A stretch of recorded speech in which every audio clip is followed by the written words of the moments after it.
और चलिए फटाफट अंदाज में खबरों की शुरुआत करते हैं। प्रधानमंत्री नरेंद्र मोदी ने संविधान दिवस के मौके पर केवड़िया में एक कार्यक्रम को संबोधित किया।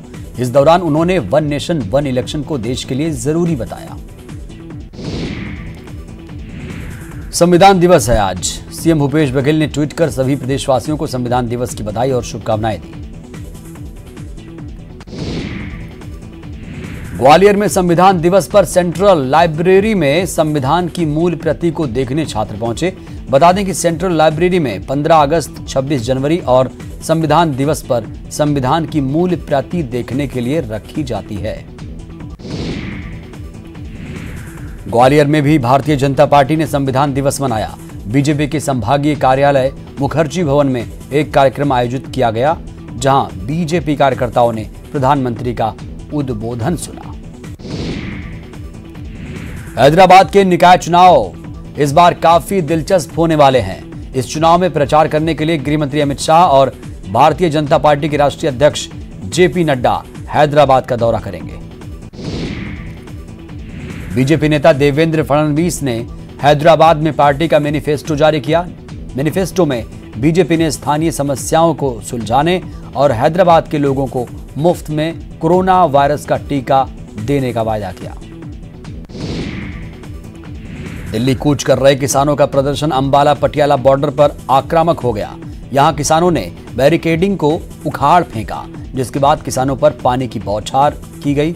आंसू गैस के गोले भी छोड़े गए। किसानों के प्रदर्शन के कारण मेट्रो को भी बंद रखा गया। देश में कोरोना मरीजों का आंकड़ा 92 लाख के पार चला गया। पिछले 24 घंटे में कोरोना के 44,479 नए केस सामने आए। पिछले 24 घंटे में संक्रमण से जान गंवाने वालों की संख्या 1,35,223 हो चुकी है और 4,52,344 मरीजों का इलाज जारी है। राजस्थान के सीकर में विवाहिता का दिल दहला देने वाला वीडियो सामने आया। वीडियो में विवाहिता ने अपने शरीर पर तेल डाल दिया और आग लगा ली। हैरानी की बात तो यह है कि ससुराल वाले पीड़िता को रोकने के बजाय वीडियो बनाते रहे। अलवर जिले के तिजारा थाना पुलिस ने नाबालिग छात्रा से गैंगरेप मामले में 2 आरोपियों को गिरफ्तार कर लिया। इस मामले में फरार चल रहे तीसरे आरोपी की तलाश जारी है। पाली में शादी समारोह में 4 साल की मासूम को अगवा कर उसके साथ दुष्कर्म किया गया। आरोपी पीड़ित मासूम को घर से दूर ही पटक कर भाग गया। गिरिडीह के उखरसाल गांव में झोपड़ी में आग लग गई। आग में जलकर 2 मासूमों की मौत हो गई। बता दें कि पुआल की झोपड़ी में अचानक आग लगी थी। मुंबई में 26 नवंबर 2008 को हुए आतंकवादी हमले की आज 12वीं बरसी है। महानगर पुलिस शहीद पुलिस सुरक्षा कर्मियों को श्रद्धांजलि देने के लिए एक कार्यक्रम का आयोजन किया गया, जिसमें महामारी की वजह से सिर्फ सीमित संख्या में लोग शिरकत कर रहे हैं। अर्जेंटीना के अपने जमाने के दिग्गज फुटबॉलर डिएगो माराडोना का निधन हो गया। अर्जेंटीना की मीडिया के मुताबिक माराडोना का निधन दिल का दौरा पड़ने से हुआ। BCCI chief Sourav Ganguly Maradona के निधन पर दुख जता रहे हैं। गांगुली ने ट्वीट कर लिखा, मेरे हीरो नहीं रहे, भगवान उनकी आत्मा को शांति दे। कांग्रेस के वरिष्ठ नेता अहमद पटेल को उनके पैतृक गांव पिरामड़ में सुपुर्द खाक किया गया। कांग्रेस सांसद राहुल गांधी और सीएम भूपेश बघेल समेत कई कांग्रेसी नेता अंतिम संस्कार में शामिल हुए। रणथंभौर नेशनल पार्क में बाघिन एरोहेड की युवा हो चुकी दोनों बेटियां रिद्धि और सिद्धि एक तालाब में पानी पीते समय आपस में भिड़ गई। बताया जा रहा है कि यह वीडियो 25 नवंबर का है। और अब बात मध्य प्रदेश की लव जिहाद कानून को लेकर सरकार के ड्राफ्ट तैयार होने के दावों के बीच प्रदेश के कैबिनेट मिनिस्टर अरविंद सिंह भदौरिया का बड़ा बयान सामने आया। मंत्री भदौरिया ने कहा, सरकार की कोशिश होगी कि लव जिहाद के शिकार पीड़िता को इंसाफ दिलाया जाए। लव जिहाद पर पूर्व मुख्यमंत्री दिग्विजय सिंह ने बीजेपी पर निशाना साधा है। उन्होंने प्रतिक्रिया देते हुए कहा कि उनके पास नफरत और झगड़ा कराने के अलावा कोई मुद्दा नहीं है। लव जिहाद के खिलाफ तैयार किए गए ड्राफ्ट पर कांग्रेस के लीगल सेल ने आपत्ति जाहिर की। कांग्रेस नेता जेपी धनोपिया ने कहा कि सरकार जब तक पुराने कानून को खत्म नहीं करती तब तक नया कानून नहीं ला सकती। बुरहानपुर प्रशासन ने विपरीत परिस्थितियों में जिले में कोरोना पर नियंत्रण किया। सीएम के निर्देश पर आए दल ने यहां पर उठाए गए कदमों की तारीफ की और संकेत दिया कि आने वाले दिनों में कोरोना नियंत्रण को लेकर बुरहानपुर मॉडल को अपनाया जा सकता है। उपचुनाव में कांग्रेस को नुकसान पहुंचाने वाले नेताओं पर पार्टी अनुशासनात्मक कार्रवाई करने जा रही है। विधानसभा उम्मीदवार और प्रभारियों की तरफ से मिली गोपनीय रिपोर्ट पीसीसी चीफ कमलनाथ को भेजी जा चुकी है। रिपोर्ट के आधार पर एक्शन लिया जाएगा। भोपाल में भेल कर्मचारियों की हड़ताल में दिग्विजय सिंह शामिल हुए और कहा कि कांग्रेस कर्मचारियों के साथ है। बीजेपी और आरएसएस मजदूर विरोधी हैं। अनूपपुर के जतहरी गांव में एक ही परिवार के 4 लोगों को एक शख्स ने जिंदा जलाने की कोशिश की। घटना में 3 लोगों की जहां मौके पर मौत हो गई, वहीं एक बच्चे की हालत नाजुक बनी हुई है, जिसका अस्पताल में इलाज जारी है। पुलिस के मुताबिक घटना को अंजाम देने वाले शख्स ने भी घटना के बाद खुदकुशी कर ली।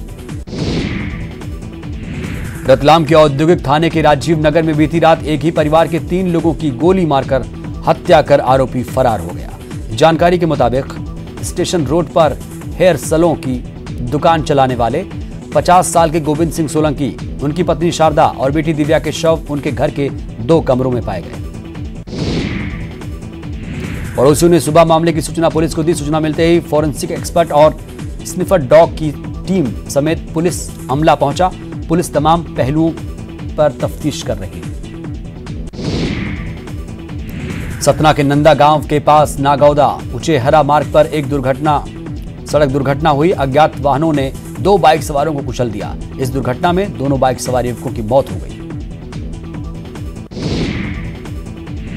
छोटी मोटी कार्रवाई कर अपनी पीठ थपथपाती हरदा पुलिस डंपरों के खिलाफ आंख मूंदे बैठी है। शहर के बीच से निकलने वाले डंपर बिना रॉयल्टी के रेड हो रहे हैं। वहीं पुलिस की माने तो ओवरलोड डंपरों में कार्रवाई होती है।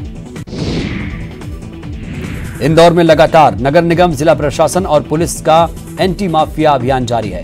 गुरुवार को नगर निगम ने 3 बदमाशों के अवैध निर्माण को ध्वस्त किया। निगम की रिमूवल टीम ने चंदन नगर थाना क्षेत्र के साथ ही गांधीनगर क्षेत्र में बदमाशों के अवैध निर्माण को ढहा दिया। नए कृषि कानून को लेकर केंद्रीय कृषि मंत्री नरेंद्र सिंह तोमर ने कहा कि नया कृषि कानून भी किसानों के हित में है। फिर भी बातचीत के रास्ते खुले हैं। तोमर ने किसानों को 3 दिसंबर को बातचीत के लिए आमंत्रित किया है। भिलाई में डामर बनाने की फैक्ट्री में आग लग गई। आग से 2 हाइड्रोजन सिलेंडर फट गए, जिससे आग और भड़क गई। बता दें कि भिलाई हैवी इंडस्ट्रियल एरिया में उत्कल हाइड्रोकार्बन्स में आग लगी थी। एमपीसीजी सुपरफास्ट 100 में वक्त एक छोटे से ब्रेक का।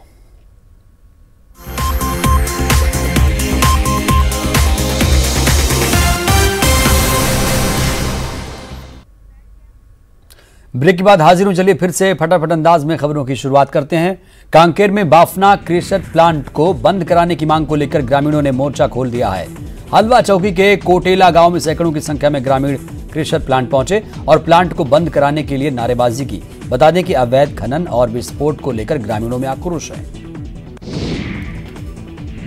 दंतेवाड़ा में नक्सलियों की मंशा पर फिर से पानी फिर गया। बता दें कि सर्चिंग पर निकले सुरक्षा बलों ने कोंडा सावली से 7 किलो का बॉम्ब बरामद किया, उसे डिफ्यूज भी किया।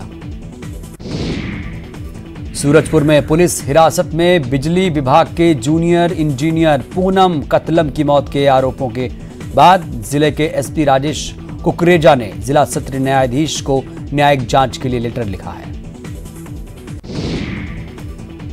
मानव तस्करी मामले से जुड़े आरोपियों की पतासाजी के लिए राजनांदगांव पुलिस हरियाणा समेत अन्य जगहों पर दबिश दे रही है, लेकिन आरोपियों तक पहुंचना फिलहाल पुलिस के लिए चुनौती बनी हुई है। वहीं एसपी श्रवण ने जल्द सफलता की बात कही। रायपुर में कोरोना मरीज ने सुसाइड कर ली। बता दें कि मरीज ने एम्स की बिल्डिंग से बाथरूम की खिड़की तोड़कर छलांग लगा दी, जिससे उसकी मौत हो गई। रायपुर में नए केंद्रीय कृषि कानून के विरोध में किसानों ने प्रदर्शन किया। कानून के विरोध में सड़क पर किसानों ने जमकर नारेबाजी की। कोरबा में बेटी से मिलने आए युवक की पिता ने पीट पीट कर हत्या कर दी। घटना के बाद पुलिस ने आरोपी पिता को गिरफ्तार कर लिया। बता दें कि युवक रेप के मामले में 1 महीने पहले जेल से रिहा हुआ था। जगदलपुर में सुरक्षा सलाहकार विजय कुमार ने बस्तर के एसपी आईजी के साथ बैठक की। इस दौरान उन्होंने नक्सल प्रभावित क्षेत्रों में सुरक्षा पर ज्यादा फोकस करने के निर्देश दिए। बैठक में सीआरपीएफ के आला अधिकारी भी शामिल हुए। मंदसौर में केंद्र सरकार पर गलत आर्थिक नीतियों का आरोप लगाते हुए कई कर्मचारी संगठन सड़क पर उतर गए। कर्मचारी यूनियन संगठनों के बैनर तले कर्मचारियों अधिकारियों ने सड़क पर उतरकर केंद्र सरकार की नीतियों के खिलाफ जमकर नारेबाजी की। सागर में डॉक्टर हरि सिंह गौर के जन्मदिन पर शहर में शोभा यात्रा निकाली गई। जन्मदिन पर लोगों ने 3 बत्ती चौक पर गौर की मूर्ति पर माल्यार्पण भी किया। जशपुर में करोड़ों की लागत से सरना एथनिक कॉटेज बनकर तैयार हो चुका है और इसे सैलानियों के लिए खोल भी दिया गया है। अब देशी विदेशी पर्यटक जशपुर पहुंच रहे हैं और इस नए कॉटेज में रुककर जिले के पर्यटन का लुत्फ उठा रहे हैं। इंदौर में लगातार 5वें दिन शहर में कोरोना संक्रमितों का आंकड़ा 500 के पार पहुंच चुका है। पिछले 24 घंटे में कोरोना संदिग्ध 4,954 मरीजों के सैंपल जांच के लिए भेजे गए, जिनमें 572 नए मरीज मिले। तो एक दिन में कोरोना से 3 मरीजों की मौत की पुष्टि भी की गई। कोरोना से मरने वाले मरीजों की संख्या 746 पर पहुंच चुकी है। मेडिकल बुलेटिन के मुताबिक अब तक 4,88,182 सैंपलों की जांच की गई। इनमें से 39,966 पॉजिटिव पाए गए। इंदौर में कोरोना के मामलों में बड़ा बदलाव देखने को मिल रहा है। ठंड के साथ सिम्टोमेटिक मरीजों की संख्या कम हो गई है। सर्दी खांसी वाले मरीज ज्यादा आ रहे हैं, जबकि बुखार वालों की संख्या कम है। इंदौर में अरबिंदो अस्पताल के डॉक्टर रवि दोषी के मुताबिक नवंबर में आ रहे मरीजों में संक्रमण पहले से ज्यादा मिल रहा है। पहले मरीजों में 2% लंग्स इन्वॉल्वमेंट मिलता था, वह अब 15% हो गया है। अच्छी बात यह कि पिछली बार मरीजों की मृत्यु तेजी से हो रही थी, लेकिन इस बार अपेक्षाकृत अधिक गंभीर मरीज भी ठीक हो रहे हैं।